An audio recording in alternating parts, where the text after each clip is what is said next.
Écoutez comment les Africains sont lâches. Écoutons comment les Africains sont lâches de venir revendiquer. Écoutons d'abord la vidéo aussi. Même Ariana, Ariana pour qui les Haïtiens se sont levés là. Ariana n'a jamais parlé des trucs de son pays sur sa page. Ariana et moi, on se suit depuis très longtemps. Parce que ça ne la concerne pas. Les trucs de son pays, c'est pour son pays, c'est pour les dirigeants du pays. Elle s'en fout en fait. Même aujourd'hui, les Haïtiens n'ont pas regardé ça. Ils ont regardé parce qu'elle représente l'Haïti. Même Ariana, Ariana pour qui les Haïtiens se sont levés là. Ariana n'a jamais parlé des trucs de son pays sur sa page.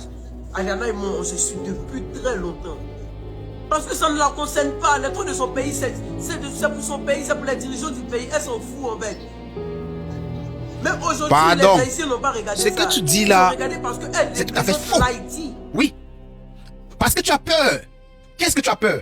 Elle a utilisé une plateforme comme aujourd'hui, vous tous, vous savez que, oui, vous avez peur, vous voulez voir vos enfants grandir. Vous voulez voir vos générations progresser. Parce que vous ne voulez pas parler de ce qui se passe dans votre pays. Mais elle est sortie, elle est partie, elle a représenté son pays, elle a parlé des histoires de son pays, même si elle n'a pas revendiqué ça dans le temps. Mais Ariana a fait comprendre au peuple ce qu'il faut l'entendre de l'Haïti. Ne viens pas ici commencer à nous dire que Ariana ne parle pas de ce qui est de son pays. Tu veux faire comment peut-être si tu sais, toi tu parles de ton pays, Ariana ne parle pas de son pays. Ariana a montré aux blogueurs africains comment on parle d'une compétition, on représente son pays. Ariana a montré aux Africains, parce que la compétition c'est une leçon de vie que nous tous on doit en tirer. Elle a montré comment ce n'est pas tout la compétition qu'elle va parler de son pays ou bien elle va revendiquer ce qui se passe dans son pays. Elle a pris l'émotion, elle a dit son pays traverse comme ça, nous on a comme ça. Maintenant tu viens faire comme si peut-être si Ariana ne parle pas de son pays, comme tout le monde, tous les blogueurs ne doivent pas parler de leur pays. Non, ça c'est une peur, mon frère. Parle de ce que tu peux parler. On n'a pas dit que tu parles de ton pays en système de faux. Il n'y a pas l'eau dans notre pays, il n'y a pas ça dans notre pays, c'est ça. Tu n'as pas besoin d'aller indexer le gouvernement, on n'indexe pas le gouvernement. Tu ne dois pas indexer le gouvernement. Tu viens nous dire que non.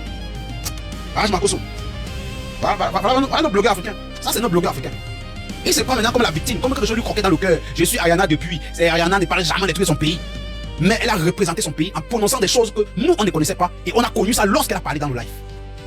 Et aujourd'hui, la notion qu'on a prise, c'est que Ariana a utilisé une plateforme, malgré ses 14 millions de followers, elle a utilisé quoi? L'engouement qui est derrière ça pour donner un message. Donc ne viens pas ici nous dire que Ariana ne parle pas de son peuple et de son pays, parce que ça concerne le gouvernement. Ça concerne toi aussi ton peuple. Tu ne dois pas parler tu ne dois pas indexer le gouvernement, tu dois ressentir au gouvernement. C'est ce qu'elle a ressenti au gouvernement.